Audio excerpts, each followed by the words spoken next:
Good afternoon, and welcome to our Fine Arts Center at Auburn University. I'm Amy Miller, Director of Programming and Education, and I'm very excited to be joined today by Christine Cox, who is the founder and artistic director of BalletX. Welcome, Christine.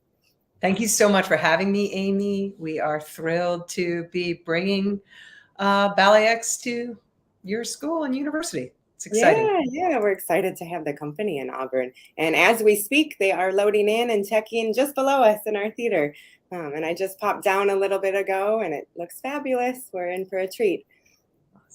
Awesome. Yeah, so excited. Absolutely. Yeah, we're excited. So we have a packed couple of days for our audience to know. We have a school show tomorrow morning where we have many sixth graders, I believe, and then second through sixth graders coming through, and then a master class and some different things in the afternoon. And then Saturday is our show day. So for all of you, a reminder, grab tickets on our website. The performance is this coming Saturday, March 26th at 7:30 p.m. in our Waltos Theater at the Gouge Center. And it's a performance for all ages. It's a very special show that is not just for children, it's for all humans, wonderful lessons. So come on out. Yeah. And I'd like to dig right in and talk to you, Christine, about your company. And you are one of the co-founders, along with Matthew Neenan, of BalletX. And you've worn just about every hat in terms of running a dance company. You, I believe, were a dancer for 20 years yourself, professional dancer, and you've been a choreographer for the company, of course, artistic director, executive director, all the hats. So what was your impetus for starting BalletX? Yeah, well, thank you, Amy, for that wonderful intro. And Matthew and I and Tara Keating, who is my associate artistic director, we were in the Pennsylvania Ballet and wanted to do more and thought that their ballet had an opportunity to reach a broader audience.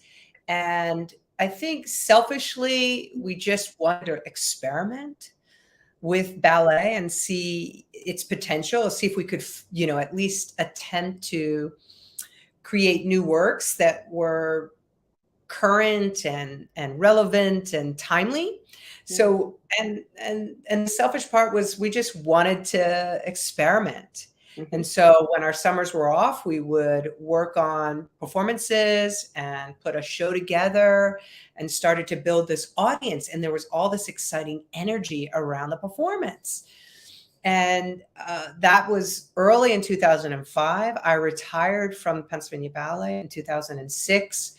And at that time I had 5 different jobs, but and BalletX was a tiny little idea. And because I had the time and I have lots of energy, I was able to really sink my teeth into the company and start to grow it slowly. And each year we would commission more and more new works. And my passion for new choreography just grew, exponentially. I just love new ballets. And about, I guess, 8 years ago, Matthew left as co-artistic director to really focus on his choreography. And at that point, my role really crystallized as artistic and executive director. And I don't know, I had this sense of hope for ballet, and I continue to just be an advocate for our form and commission new works that hopefully inspire audiences all around the world. Fantastic. And your form is your company, is deemed one of the premier contemporary ballet companies of our country and of our globe, of our touring scene. Can you talk a little bit to our audience that may not know the difference between more classical ballet and contemporary? How do you describe it as the aesthetic or the genre even for BalletX? Absolutely. So we're passionate about ballet, love the form, love the technique, love all that goes into the rigor and the effort to hone in and finesse ballet. And then all the new work, the commissions that we bring in is really the coloring of ballet. It's BalletX is the ballet is the form, and the X is all of the new work that we do.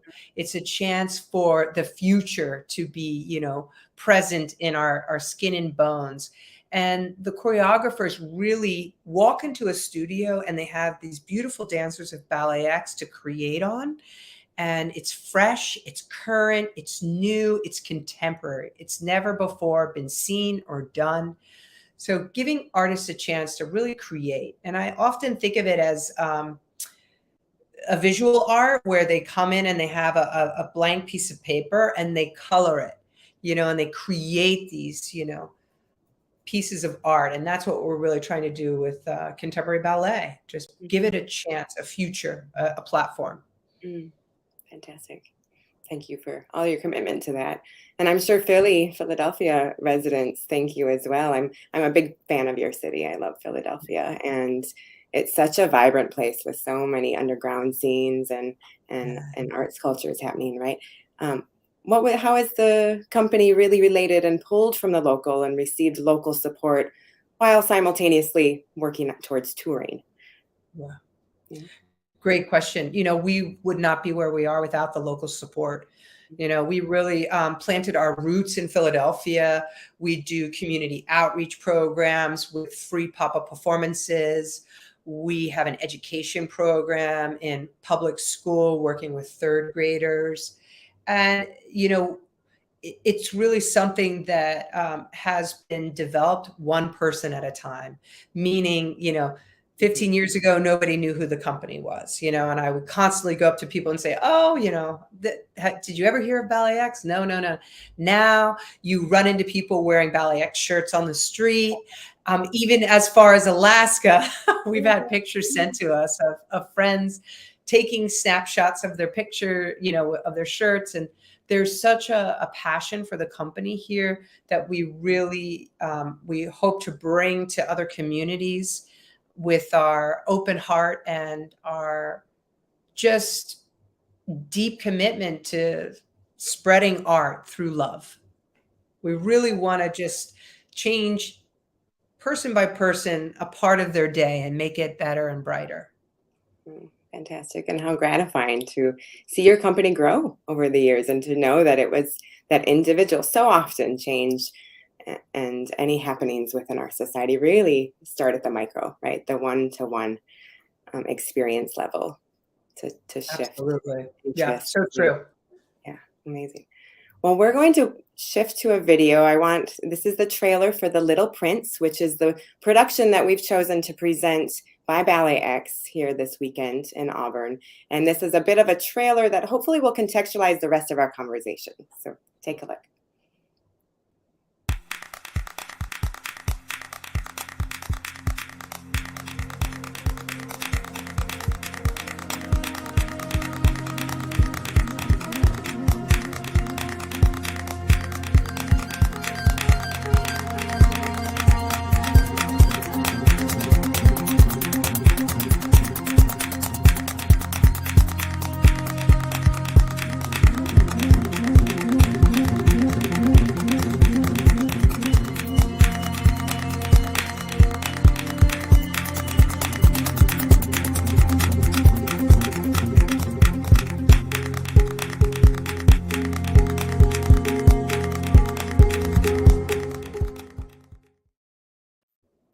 Yeah, it's beautiful. Every time I see that trailer, I notice something new, a new element. It's so exciting. Yeah, great. Let's talk first about choreographers, and there's so many visuals in that trailer. I would love to dig into that in a little bit, but I'm curious, what I've read about your work. You as an artistic director seem very interested in working with choreographers that dig into a topic area, right? That think and encourage audience members to be moved, right? So to have an experience while watching the performance. How do you go about deciding on which choreographers you may work with? Are there certain qualities that you might look for? Yeah, that's a great question. It's about relationships, and it starts with my relationship with the choreographer. It's about just a simple exchange. How does a person connect with me? Or, can we quickly feel like old friends? Is there a wall? Who is this choreographer? How do they reach out? What's their, so I want to bring in makers, choreographers who are invested in themselves and their life, and therefore, are able to share it with the dancers, and then the dancers then in turn share it with the audience. So it's really about exchange. So I want to be with fun, loving, happy people. So I really try my best to commission work by people who really want to go on this adventure together and experience life in a positive way. So it starts with, that's just the human side of it. But when I look at a choreographer's work, I'm really looking to be surprised. I'm looking to see, are they willing to take risks? Are they willing to think differently about the way they approach their work? Is it just a, opening section with a group piece? Do we go into a duet, a solo, a treat? What is it? And often I'll see it in the first 10 minutes of their work, or the first 3 minutes. They've just decided to take a chance on a different angle, a different perspective in how they're presenting their creation. And I'm like, oh, I love this. This is great. So it often is a quick lean in where I'm like, oh, this is making me feel something different. So that's where I start with. Because I want to surprise people if we can, and keep them on the edge of their seat. Yeah, hence BalletX, what you were just talking about with future, moving forward, innovation towards new ways in which to communicate contemporary ballet on stages, right? So then once you've chosen a choreographer and you're in the works, how involved are you in the process of working with a choreographer to stage a piece on your company? Yeah. I really try not to get too, in it at all. I don't sit in on the rehearsals. I attend rehearsals at different times and just see where things are going. I really want it to feel as if you're coming in and you have a blank slate and you can create. I tend to give some feedback. If it's a younger, more emerging choreographer, I'll give a little bit of feedback of things I start to see early on. If it's someone who's really experienced, like Annabelle Lopez Ochoa, we have a rapport, and it was tricky with The Little Prince because I did give some pretty intense feedback just days before we opened, and she was so open to it. And I was impressed that for some choreographers that may have been really felt invasive because it was a lot to think about, but she embraced it. In the theater world, there's a lot of editing. There's a lot of feedback that happens. And essentially I'm a producer, right? I produce it. So there's a lot riding on my shoulders. I'm responsible for it, but I do not try to manipulate it to be something that is other than my objective opinion about the work, if that makes sense. I really just want the best for the choreographer and the organization. Well, and so our audience understands also when a dance company works with a choreographer, the choreographer comes in almost like a consultant would in a certain way, and working with the dancers and the other creatives on the team. And then that piece becomes part of the repertoire of the company, right? And companies to a certain degree own that piece or are able to then tour that piece.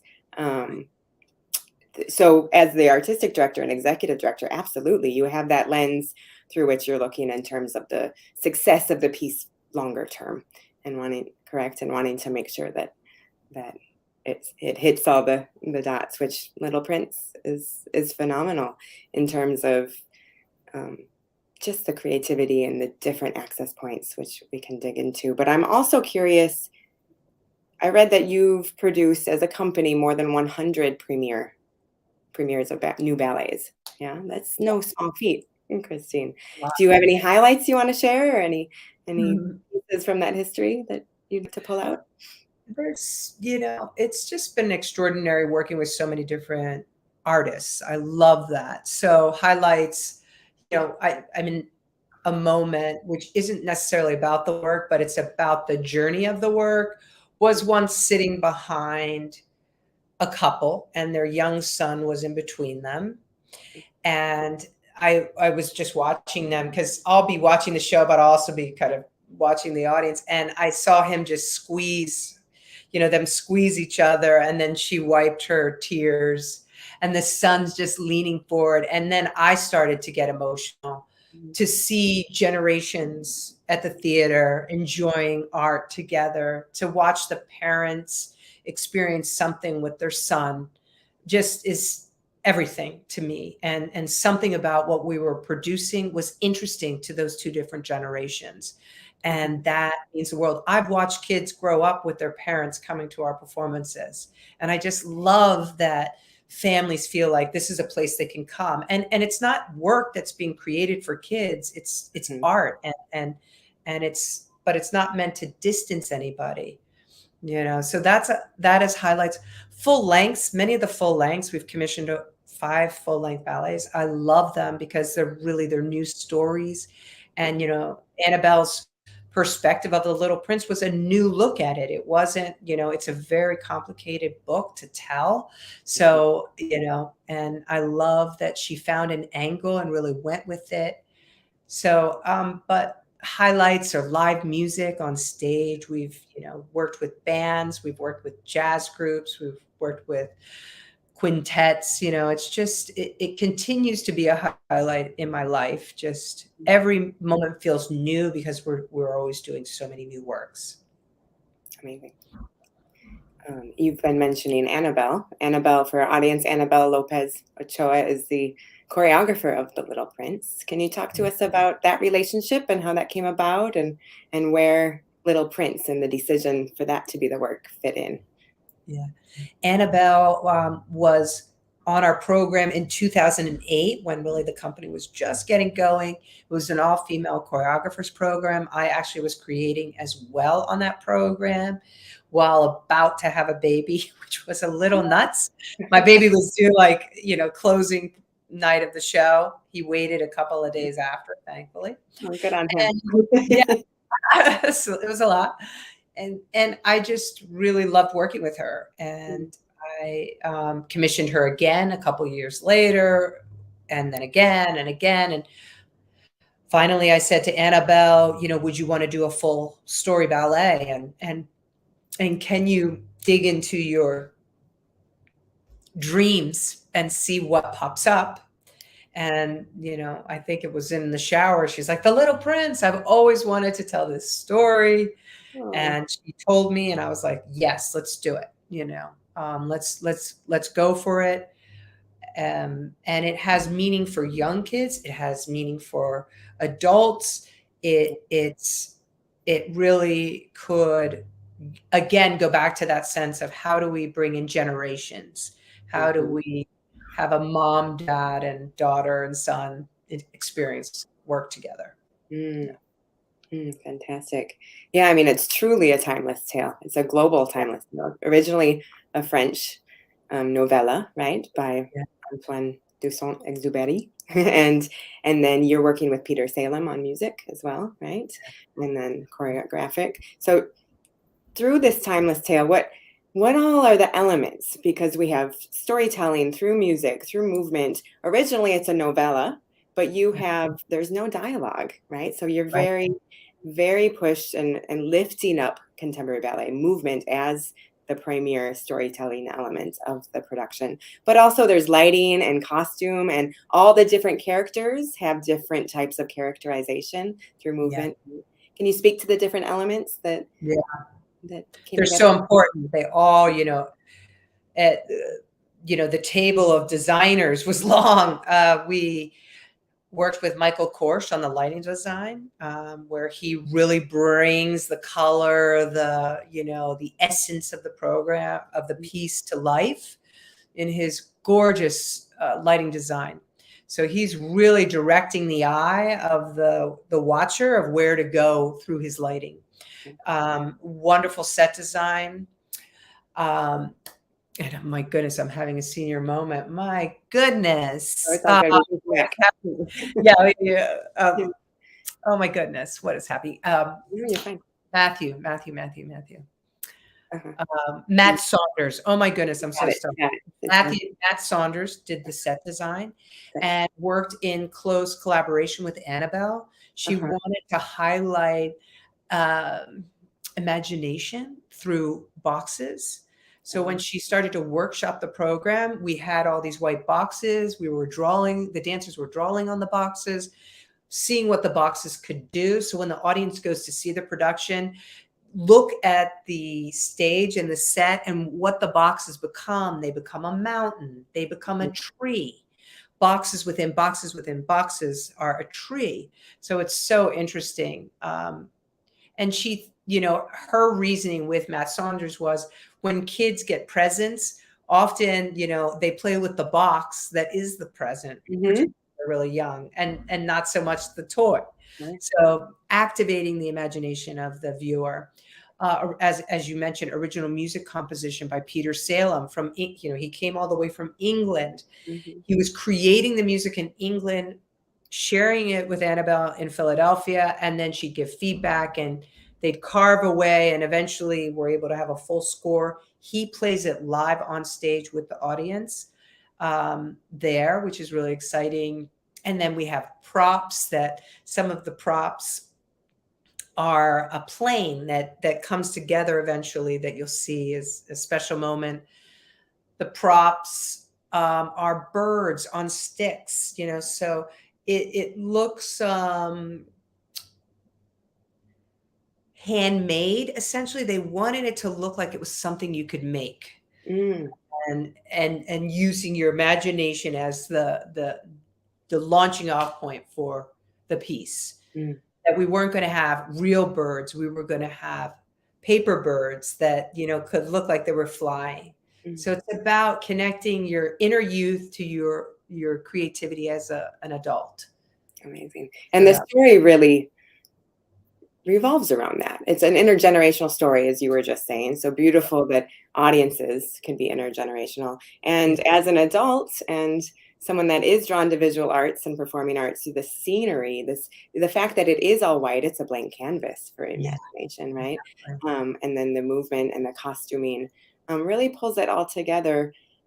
Can you speak a bit more to maybe some elements that our audience should watch for in terms of the movement of different characters and how that comes Mhm. to play?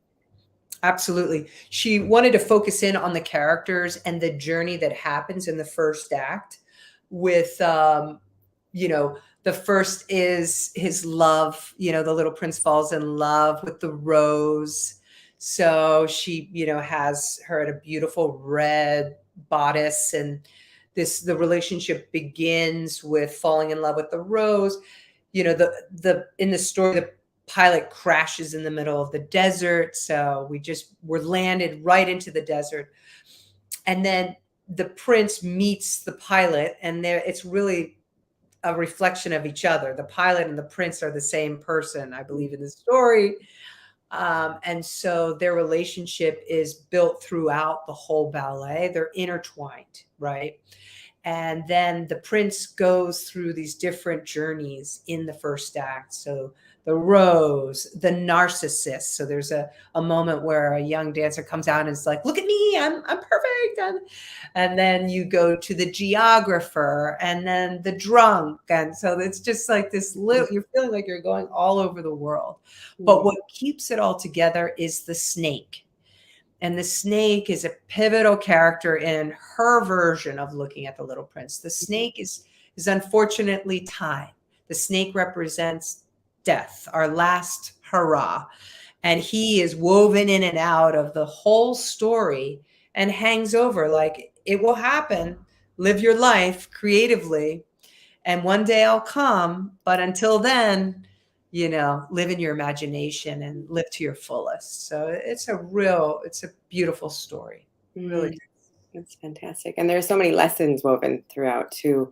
I know that it's like we said, it's just as much for children as adults. And even the whole notion in The Little Prince around making sure to cherish moments and feelings and what is to be celebrated through life, not necessarily the materialistic, right? Not Right. necessarily the things that we own or the status that we have, but the relationships and the emotions. As I was reflecting on this and getting ready for the interview, I was thinking about that platform, that lesson, and how brilliant it is then to be able to tell that story simply through movement, through the idea of thinking through what we feel, not necessarily through what we know always. Yeah.